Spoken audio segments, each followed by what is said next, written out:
The Shalayer virus. Sounds pretty scary, you may have never heard of it before, but more scary than the virus itself is just how widespread it is across Mac devices, and what's really surprising is how it's spread. So stick around and you'll be able to avoid viruses like this going forward in this video. Now, you've probably heard the whole idea that, oh, Macs don't get viruses. That just isn't true, obviously, though in the past it was much more rare for a Mac to get a virus because they had a much smaller market share than Windows, so virus creators simply didn't make any viruses for it because it wasn't worth it. These days, Macs are less targeted than Windows devices, but that doesn't mean that they are somehow virus-proof. In fact, according to a recent report by the antivirus company Kaspersky, one Trojan called the Shalayer has infected around 10% of all Macs they monitor, and it accounts for nearly a third of all the infections on Macs, which is absolutely insane. I mean, if you're using a Mac right now, there's a slight chance yours is infected right now. So you might be thinking, well, if this virus is so widespread, it must be super sophisticated and dangerous,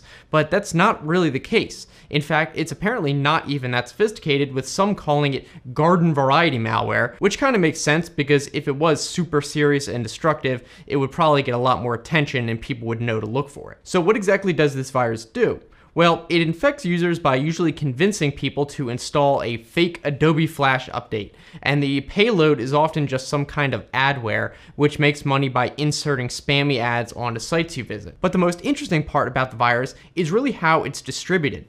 You see, the virus creators basically created an affiliate program. Yes, like instead of a legitimate business that have affiliate programs for selling real products like Amazon has, for example, this virus actually pays shady people who distribute links around the web. Then when someone is infected, whoever put the link gets paid a fee. According to Kaspersky, they've counted over 1,000 domains distributing it, but that also includes places like YouTube video descriptions and even Wikipedia page reference links. Apparently in many of these cases, a sketchy person will find legitimate links that go to expired domains, then buy up the domains to redirect to the virus. Another common type of site it's found on are those claiming to have like TV episodes and movies to stream, but then when you go to actually try to watch, oh no, it requires you to install an Adobe update, which then infects you. Now, one thing to point out is the Shalayer Trojan itself is basically just a delivery mechanism, and the payload itself, meaning the actual malware it installs, could be one of several, and in basically all of these cases, it's been adware.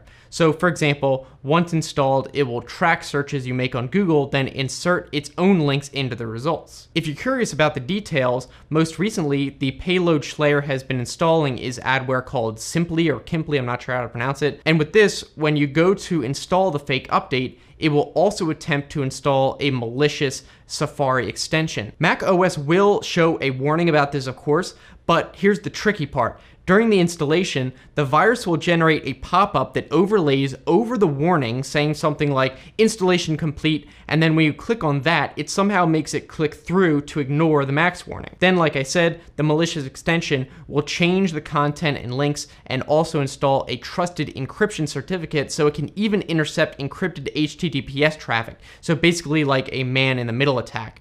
And other than that, it's pretty hidden, so unless you become suspicious of the links it inserts, you probably won't even know you're infected. Of course, having antivirus software would hopefully be able to detect and remove it. What's especially concerning with this virus, at least I think, is that the attack vector is basically the oldest trick in the book. Those fake streaming websites requiring a video player or special codec or whatever are practically as old as the internet itself. So the fact that people are still falling for it is really surprising, and this Shalayer virus itself is not even new. It's been around for like 2 years now. As for how to protect against it, I mean, obviously you need to have some common sense. If you're on some sketchy website trying to view bootleg TV streams and you get a pop-up to install anything, that should be the biggest red flag ever. Also realize that Adobe Flash is rarely used by anything anymore and is being deprecated by nearly all web browsers anyway. And of course, you should probably have some form of antivirus installed. On Windows, for many people, just having the built-in Windows Defender is okay, as long as you exercise common sense.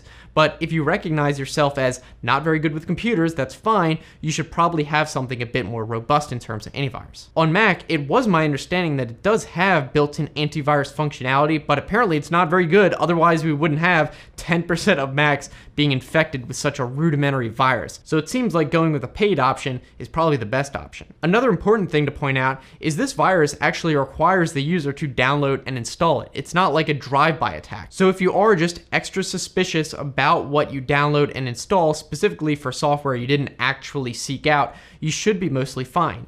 But if any website tells you to install some software, even something you're familiar with like Adobe Flash, then if anything, just go to the actual Adobe website for yourself. Don't download it from the website. But remember, at this point, anything requiring an Adobe Flash update is probably a scam anyway. As for how to remove it, that's beyond the scope of this video. You'll just have to look that up yourself or get a decent antivirus that can handle it for you. In any case though, at least now you do know that just because you have a Mac doesn't mean you can throw caution to the wind without a chance of getting a virus. So if you guys want to keep watching, next I'd recommend a video where I talk about why so many people hate Windows 10 and why I don't think it's justified, especially important considering Windows 7 has reached its end of life. So I'll put that link right here. You can just click on and I'll see you in the next video.